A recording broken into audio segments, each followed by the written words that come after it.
Coat them with some reserved flour, then work them into a disc with your hands. You can then roll them flat and thin with a rolling pin, adding flour as required to prevent the chapati from sticking to the pin or board. Place the rolled chapati on a floured plate and continue until you have used up the dough. When you have all your chapatis prepared, heat a griddle plate or non-stick frying pan until it's very hot. Don't use any oil though. Start cooking the chapatis on the hot griddle until they puff up. Then turn and cook the other side, pressing lightly around the edges with a folded tea towel. As each one is cooked, wrap in a clean tea towel until all are ready. This prevents them from drying out. To serve, lightly spread with ghee, which is clarified butter. Chapatis are generally served as an accompaniment to curries and vegetables.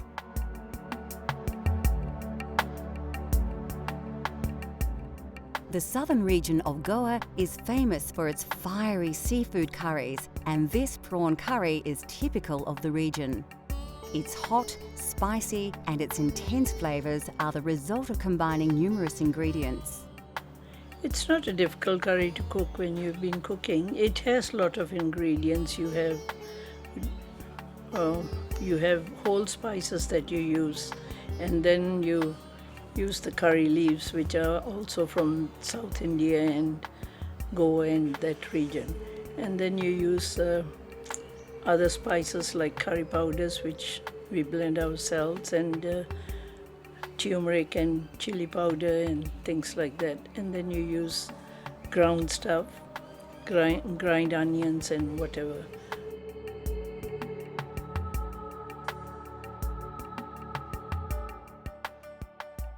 Like most curries, the secret is to start with a good curry paste. Combining these ingredients in an electric blender is a quick and simple way to make a great base for your curry. For those of you looking for a truly authentic Goan taste, liberally add more chili and vinegar to your curry paste.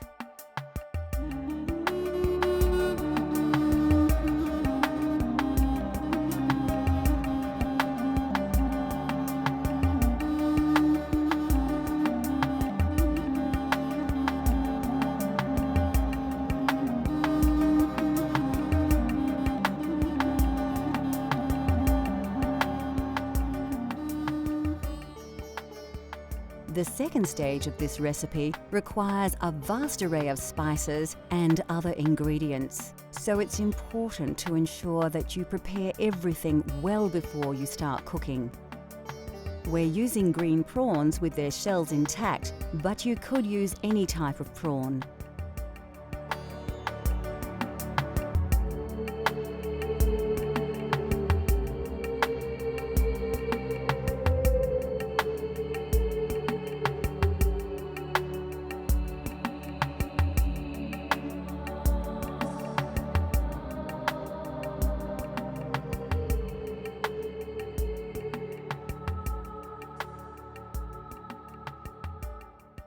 Goan prawn curry is usually enjoyed with basmati rice or eaten with breads such as chapati or naan. To begin, place a chopped red onion into your blender. Add 2 long red chilies and about 3 tablespoons of cooked white onions, 4 peeled cloves of garlic and 2 tablespoons of tomato paste. Next, add 2 tablespoons of white vinegar, 3 chopped tomatoes and half a red capsicum chopped. Finally, pour about 1/4 of a cup of water over all the ingredients. Now blend everything together until you have a well-mixed liquid paste.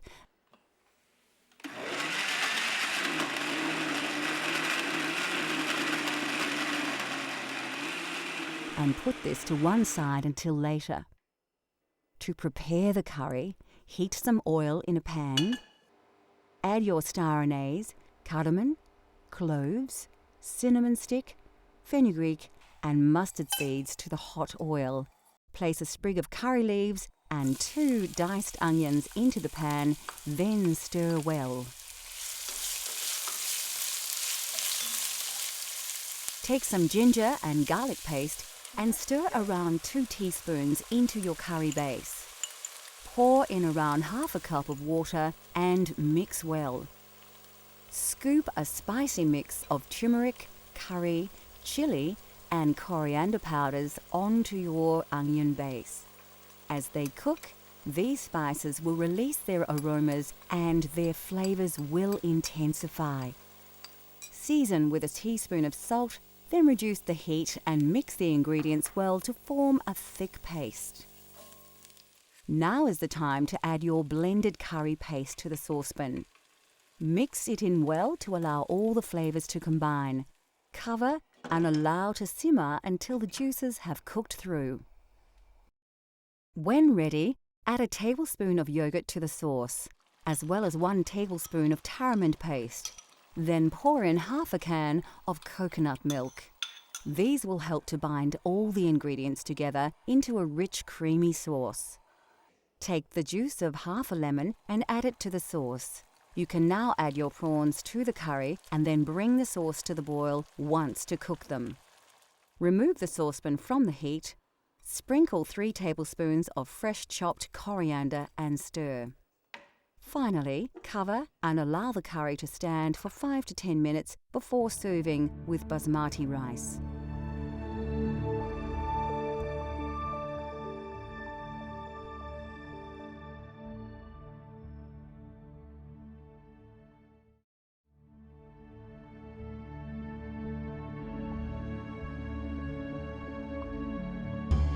India produces more lentils than any other country in the world. These pulses are packed with high levels of protein as well as many essential minerals and vitamins. They are inexpensive, extremely nutritious, highly versatile and considered by many to be one of the healthiest food sources available. The most popular variety is Moong Dal. Commonly mixed with rice and sometimes with vegetables, these lentils form the basis of many very simple but healthy meals in India. They are so highly regarded by some Indian doctors that they are even prescribed to help with many stomach ailments. Black urd dal is very popular, especially across the north of the country. It forms the main ingredient of dal makhani, the most characteristic signature dish of the Punjab region. Made with cream and butter, the dish takes over 8 hours to prepare. Very tasty and nutritious, dal makhani is usually accompanied by rice or served with freshly cooked chapatis. The white variety are simply black urd dal with their intensely flavoured shells removed. These are often soaked and ground to make delicious donuts, which are very popular throughout India. In southern regions such as Kerala, cooks use tur dal to create sambar, a spicy soup made with vegetables and tamarind. These small split chickpeas are chana dal.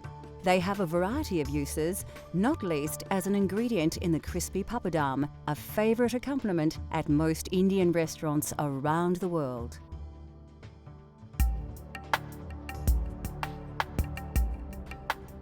Lentils and beans are indispensable to Indian culture, revered for their pure and gentle digestive qualities. No other dish is more central to Indian cuisine than dal, a flavoursome traditional classic. Dal is actually a staple all over India, not only in the north. All over India, everybody eats dal. It is actually the poor man's staple food, really. But we always have dal with whatever you cook, you have in it.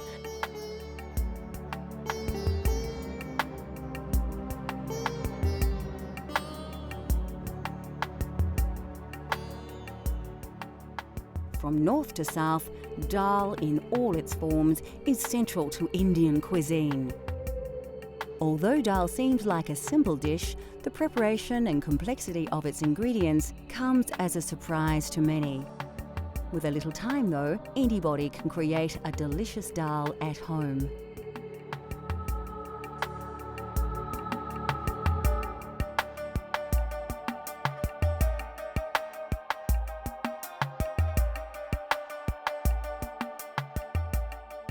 What gives this Punjabi masoor dal its amazing flavour is the traditional spice paste, bursting with a classic combination of spices that produce aromas that will transport your taste buds straight to India.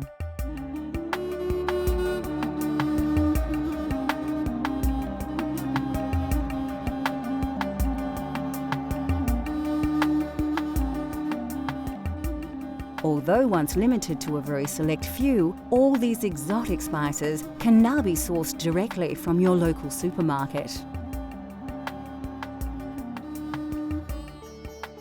Firstly, take your red-washed red lentils and place them in a medium-sized saucepan.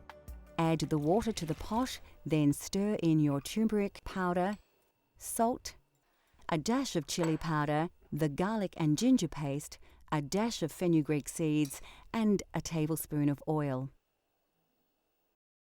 You can find garlic and ginger paste in most Asian grocers, or simply buy them individually and combine them yourself. Chop the fresh chili and add it to the ingredients, along with the diced tomato.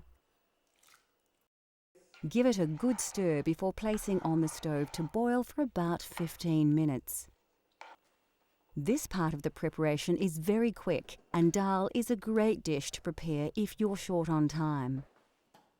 While the pot is bubbling away, you can prepare your spice paste. Finely chop 3 cloves of garlic and dice an onion. We're actually using the sweeter Spanish onion here. Put a small pan on the stove and heat up your vegetable oil until it begins to smoke. When the oil is hot, add a pinch of fenugreek seeds, cumin seeds, mustard seeds, curry leaves, and diced garlic. This all needs to be done quickly to avoid burning the ingredients while allowing the flavours to release into the hot oil. Add the diced onion and give your paste a stir, coating the oil over the onion. This will slow the cooking process, and now you can work a little less urgently. Next, add a couple of teaspoons of garlic and ginger paste, coriander powder, curry powder, and some chili powder if you like. You can reduce the chili if you prefer, cooking to your own tastes. Add a teaspoon of ghee and quickly stir it through the paste. The aromas should envelop you as the spices and butter mix in the hot pan.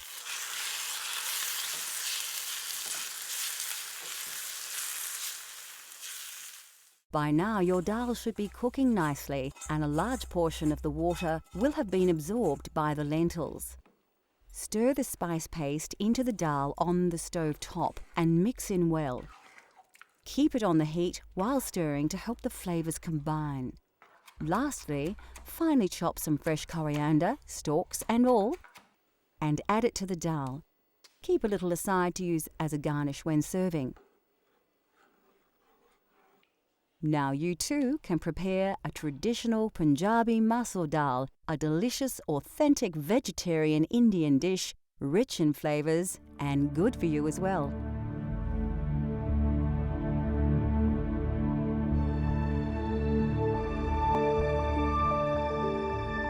Now that we have revealed the simple yet spectacular delights of Indian cuisine, considered by many to be the most varied and exotic of all cuisines, we hope that we have inspired you to explore these flavours for yourself. Cultural Flavours continues to explore the world and its cultures through the diversity of food. From India to Italy, Greece to Africa, let Cultural Flavours take you on a gastronomic journey so you can experience the tastes of the globe at home.